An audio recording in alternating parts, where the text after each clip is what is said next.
Hello दोस्तों, कैसे हैं आप सब लोग। मैं हूं आपका दोस्त, आपका टीचर, आपका guide Bhavin sir from Sahas institute of commerce, your own personalize high tech digital classes. दोस्तों, 12th कॉमर्स में एसपी एंड सीसी सब्जेक्ट का जो सेकंड पार्ट है सेक्रेटरियल प्रैक्टिस का, उसमें इस वक्त हम लोग स्टडी कर रहे हैं हमारा chapter number 1 issue of shares. और इस चैप्टर के आज के सेशन में हम लोग डिस्कस करने वाले हमारे topic number 5 that is irregular and illegal allotment of share का सेकंड पार्ट, जो कि स्पेसिफिकली डिस्कस करेगा on illegal allotment of shares के ऊपर। तो आप सब लोग जल्दी से अपनी text book, pen, pencil, highlighter ले लीजिए और मेरे साथ साथ इस टॉपिक को अच्छे से समझना है और इस टॉपिक के सारे कॉन्सेप्ट आपके माइंड में क्लियर करने हैं। तो देखिए, सबसे पहले तो एक बार फिर से हम लोग देख लेते हैं हमारे टॉपिक का नाम क्या है, इलीगल शेयर अलॉटमेंट। तो देखिए, इलीगल शेयर अलॉटमेंट के लिए क्या कहा है, तो allotment of shares is considered illegal under following circumstances. मतलब ये सर्कमस्टेंसेस है तो उस सिचुएशन में जो भी शेयर अलॉटमेंट होता है उस शेयर अलॉटमेंट को हम लोग इलीगल अलॉटमेंट डिक्लेयर करेंगे। देखो, इससे पहले हमने इरेगुलर शेयर अलॉटमेंट को देखा था। अगर आपने वो इरेगुलर शेयर अलॉटमेंट वाला टॉपिक ना देखा हो तो मैं आप सबको खास रिक्वेस्ट करूंगा कि साहस स्मार्ट स्टडीज ऐप से पहले वो इरेगुलर शेयर अलॉटमेंट का टॉपिक देख ले और उसके बाद ही ये इलीगल शेयर अलॉटमेंट को देखे। अभी देखो, वो कौन कौन से सर्कमस्टेंसेस है या कंडीशन है या सिचुएशन में जिसके अंदर हुए अलॉटमेंट को हम लोग इलीगल शेयर अलॉटमेंट कहेंगे। तो देखो, share allotment is a contract between share holder and company. हमें पता ही है कि जो शेयर अलॉटमेंट है वो एक तरह से कॉन्ट्रैक्ट है, कंपनी और शेयर होल्डर के बीच का एक कॉन्ट्रैक्ट है, एक एग्रीमेंट है।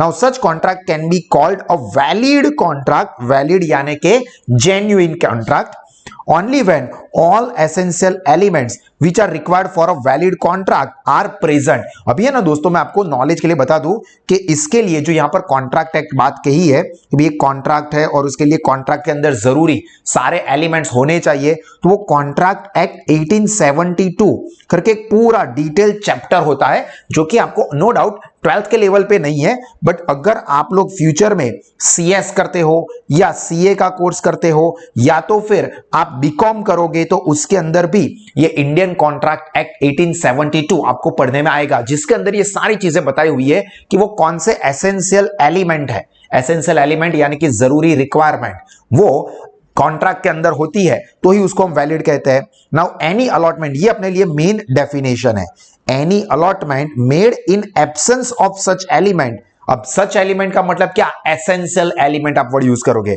Is considered illegal allotment. तो आप क्या लिखोगे, any allotment made in absence of essential elements of a valid contract then such allotment is considered as illegal share allotment। क्या बोला है, any share allotment which is made in the absence of essential elements of a valid contract then such allotment is called illegal share allotment। क्या कहा है, जो valid contract के लिए जो essential elements, essential conditions fulfil होनी चाहिए वो किए बिना अगर शेयर अलॉटमेंट किया जाता है तो उस शेयर अलॉटमेंट को हम लोग बोलेंगे illegal share allotment. Now share allotment is considered illegal from the beginning if the following elements are absent. मतलब अगर ये कुछ एलिमेंट जो हम डिस्कस करेंगे वो नहीं है तो उस सिचुएशन में तो हम शेयर अलॉटमेंट को स्टार्टिंग से ही, बिगिनिंग से ही इलीगल डिक्लेयर कर देंगे। बिगिनिंग से ही, इसके लिए एक वर्ड है एब इनिशियो, जो कि मैंने कहा ना कि आपको यहां पर सीए, सीएस जैसे कोर्सेज में पढ़ने में आएगा, वहां पर ये टर्म यूज होगी, वॉइड एब इनिशियो। मतलब बिगिनिंग से ही कैंसल, बिगिनिंग से ही वॉइड, वॉइड का मतलब विदाउट एनी इफेक्ट, ऐसा समझो। तो अब यहां पर कौन कौन से एलिमेंट अगर नहीं है तो उस शेयर अलॉटमेंट को हम बिगिनिंग से ही क्या करेंगे, इलीगल। तो सबसे पहला पॉइंट है offer, means the applicant who wants to become the share holder must have applied for the shares to the company for purchase of the shares and such application is called offer। मतलब हर एक share holder जो भी company के share खरीदना चाहता है वो offer करेगा कंपनी को कि भाई कंपनी एबीसी लिमिटेड, मैं आपकी कंपनी के शेयर खरीदना चाहता हूं तो आप मुझे वो शेयर दीजिए। अब ये जो ऑफर करते हैं ना, उसी को हम कहते हैं शेयर एप्लीकेशन। तो यहां पर शेयर एप्लीकेशन अगर शेयर होल्डर नहीं करता है और उसको शेयर अलॉटमेंट हो जाता है तो वो इलीगल, मतलब भाई मांगे बिना ही आपको कैसे मिल सकता है। समझ में आ रहा है? बिना आपने कंपनी को ऑफर किए भी आप मुझे शेयर दे दो और आपको सामने से शेयर मिल गए तो वो इलीगल शेयर अलॉटमेंट कंसीडर कर दिया जाएगा। Then second is acceptance of offer. अभी देखो, शेयर होल्डर ने यहां पर कंपनी को ऑफर की यानी कि एप्लीकेशन की, तो दूसरी कंडीशन क्या है कि ये जो कंपनी है ना, ये कंपनी उस एप्लीकेशन को यानी कि ऑफर को क्या करेगी, एक्सेप्ट करनी चाहिए। भाई ठीक है, आप जो हमारे पास ऑफर लेके आए हो वो ऑफर को मैं एक्सेप्ट करता हूं, मैं यानी कि कंपनी। तो देखो, it is necessary that company must have accepted the offer, and when the director pass a resolution for share allotment the offer is said to be accepted। Main चीज क्या है कि शेयर होल्डर ने company के share खरीदने के लिए जो एप्लीकेशन की है, जो कि अपनी पहली कंडीशन थी, दूसरी कंडीशन ये कहती है कि उस एप्लीकेशन का कंपनी को एक्सेप्टेंस करना पड़ेगा। और जैसे ही कंपनी के डायरेक्टर शेयर अलॉटमेंट का रेजोल्यूशन पास करते हैं, इसका मतलब ये हो गया कि जो शेयर एप्लीकेशन थी वो एक्सेप्ट हो गई, यानी कि ऑफर एक्सेप्ट हो गई है। तीसरा, third point is informing the acceptance of the offer. देखो, पहले में क्या हुआ था कि जिसको शेयर खरीदने थे उसने कंपनी को ऑफर की यानी कि शेयर एप्लीकेशन किया, दूसरे में कंपनी ने उन ऑफर को एक्सेप्ट किया। अभी तीसरा यह है कि कंपनी इस एक्सेप्टेंस के बारे में शेयर होल्डर को बताए कि भाई आपने जो एप्लीकेशन दी थी ना वो हमने एक्सेप्ट कर ली है। देखो, the company must inform the share holders about the acceptance of their application. मतलब कि कंपनी जो है वो शेयर होल्डर की एप्लीकेशन को एक्सेप्ट भी करेगा प्लस उनको इन्फॉर्म भी करेगा that their application is accepted. Inform करना है, एप्लीकेशन उनकी एक्सेप्ट हो गई है, ये कम्युनिकेट करना है यानी कि उनको इन्फॉर्म करना है। Means the company must inform the share holders about the acceptance of the application, and when an allotment letter is sent to the applicant by the company it is said that the acceptance of offer has been informed। मतलब जैसे ही company जो letter of allotment share holder को भेज देगी, भाई देखो आपको ये शेयर अलॉट हुए हैं, इसका मतलब कि कंपनी ने अपने साइड से इन्फॉर्म कर दिया एप्लीकेंट को, भाई देखो आपके शेयर एक्सेप्ट हो चुके हैं और इसीलिए हमने आपको शेयर अलॉट किए हुए हैं। तो यहां पर 3 पॉइंट हुए। उसके बाद fourth point, consideration. Now consideration का मतलब होता है समथिंग इन रिटर्न। ध्यान से समझना हो दोस्तों, समथिंग इन रिटर्न। अब यहां पर समथिंग इन रिटर्न आपको एग्जांपल के तौर पे समझाने के लिए बता रहा हूं। प्राइस, अगर कंपनी आपको शेयर देती है तो उसके बदले में यहां पे कोई ना कोई प्राइस पे करनी पड़ेगी, कंपनी आपको मुफ्त में शेयर नहीं देगी। देखो, consideration is said to be paid when the amount specified against the allotment is paid by the applicant. तो यहां पर कंसीडरेशन के लिए क्या बोला है कि एप्लीकेंट ने जो शेयर के लिए एप्लीकेशन दी है उसके लिए उसने जरूरी प्राइस पे की होगी, तभी वो जो अलॉटमेंट है वो वैलिड माना जाएगा। Clear?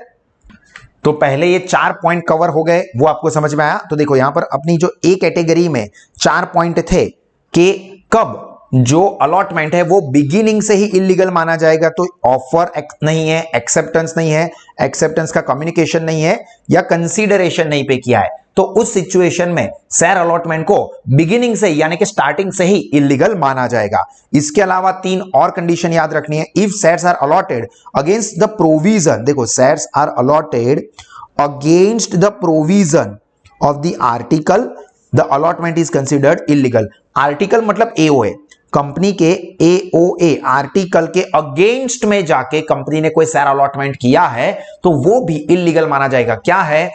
allotment made against the provision of article, and if the shares, C point, if the shares are allotted by individual director it is said to be illegal। देखो, अलॉटमेंट किसने किया है? Individual director ने, तो भी वो illegal, क्योंकि individual director नहीं कर सकता, बोर्ड ऑफ डायरेक्टर्स मिलके ही ये शेयर अलॉटमेंट का डिसीजन ले सकते हैं। तो अगर किसी इंडिविजुअल डायरेक्टर ने अलॉटमेंट का काम किया है तो वो जितना भी अलॉटमेंट हुआ है वो सारा का सारा इलीगल, मतलब कंपनी के 4 डायरेक्टर है ए बी सी डी और मिस्टर बी ने ही सिर्फ अपने हिसाब से लोगों को शेयर अलॉट कर दिए, नहीं चलेगा। बोर्ड ऑफ डायरेक्टर्स मिलके इसके लिए रेजोल्यूशन पास करते हैं। As per the Companies Act, shares can be allotted by board of directors only। MCQ के लिए इंपॉर्टेंट चीज, shares can be allotted by board of directors, मतलब मैंने बोला ना A B C D 4 director है तो 4 डायरेक्टर मिलके रिजोल्यूशन पास करके ही शेयर अलॉट कर सकते हैं। कोई एकाध डायरेक्टर अपनी मर्जी के हिसाब से शेयर अलॉट नहीं कर सकता। And if the shares are allotted by violating essential provision for listing of shares, मतलब के शेयर लिस्टिंग के लिए जो इंपॉर्टेंट प्रोविजन है उसको वायोलेट करके यानी कि ब्रेक करके उसको बिना फॉलो किए अगर अलॉटमेंट कर देता है तो उसको भी इलीगल अलॉटमेंट कंसीडर कर दिया जाएगा। And illegal share allotment is void from the beginning. ये भी इंपॉर्टेंट चीज है फॉर एमसीक्यू पर्पस कि अगर अलॉटमेंट जो है वो इलीगल तरीके से हुआ है तो उसको स्टार्टिंग से ही यहां पर वॉइड माना जाएगा। वॉइड यानी कि cancel without any effect. Void का मतलब होता है कैंसल विदाउट एनी इफेक्ट, मतलब ऐसा समझ लो कि शेयर अलॉट हुए ही नहीं है, उसका कोई एग्जिस्टेंस ही नहीं है, तो इस तरह से इसको ट्रीट किया जाएगा। No application is required to be made to consider it illegal, मतलब उसके लिए कोई स्पेशल एप्लीकेशन नहीं देने की जरूरत है कि यार देखो ये ऑफर के बिना ही शेयर अलॉट कर दिए थे तो इसको इलीगल डिक्लेयर कर दो, ऐसे आपको कोई एप्लीकेशन नहीं करनी है। ऑफर के बिना किया था ना भाई, मतलब बिना एप्लीकेशन किए भी वो इलीगल ही कहलाएगा। Share allotment is illegal when provision under the companies act और other act have been violated, मतलब कंपनीज एक्ट या दूसरे कोई एक्ट को भी वायलेट करके शेयर अलॉटमेंट हुआ है तो उसको भी इलीगल शेयर अलॉटमेंट कंसीडर किया जाता है। तो यहां पर अपने इलीगल शेयर अलॉटमेंट के कॉन्सेप्ट कंप्लीट हुए। अब दोस्तों हम लोगों को बात करनी है बहुत ही important topic, that is irregular share allotment और इलीगल शेयर अलॉटमेंट के डिफरेंस की। पर मैं आपको बता दूं दोस्तों कि अगर आप या आपके फ्रेंड्स कॉमर्स स्ट्रीम में 12th कॉमर्स में या आगे सीए या सीएस या बीकॉम के लिए एक्सीलेंट एजुकेशन लोवेस्ट फीस पे अवेल करना चाहते हैं तो आज ही गूगल प्ले स्टोर से साहस स्मार्ट स्टडीज ऐप खुद भी डाउनलोड करें, अपने दोस्तों को भी डाउनलोड करने के लिए कहे और उसके अंदर सभी सब्जेक्ट में, सभी कोर्सेज के सभी सब्जेक्ट में बहुत सारे demo content, demo videos, demo materials, live lectures के वीडियोस सब रखा हुआ है, आप देखें और अगर आपको अच्छा लगता है तो लोवेस्ट फीस पे बेस्ट क्वालिटी के एजुकेशन का बेनिफिट लेके अपना नॉलेज और अपना रिजल्ट टेरिफिक लेवल पे बढ़ाइए। और इसका जो हमने टॉपिक दिखा इरेगुलर अलॉटमेंट और इलीगल अलॉटमेंट का डिफरेंस, ये इसके बाद वाले सेशन में हम डिस्कस करने वाले हैं, तो आप उस सेशन को जरूर से देखना। Till then God bless you all. इसको अच्छे से रिफर करके अपनी नोटबुक में जरूर लिखना है। जय हिंद, गॉड ब्लेस यू।